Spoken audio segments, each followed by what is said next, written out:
పురుష ప్రపంచం లేచింది మహిళా లోకం. ఎప్పుడో చెప్పెను వేమనగారు, అప్పుడే చెప్పెను బ్రహ్మంగారు. ఎప్పుడో చెప్పెను వేమనగారు, అప్పుడే చెప్పెను బ్రహ్మంగారు. ఇప్పుడే చెబుతా ఎన్నుకో బుల్లెమ్మా,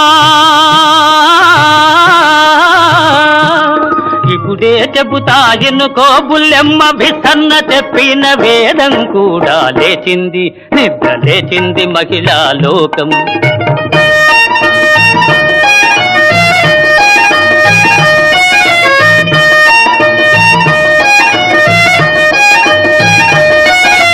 పల్లెటూళ్ళలో పంచాయతీలు, పట్టణాలలో ఉద్యోగాలు,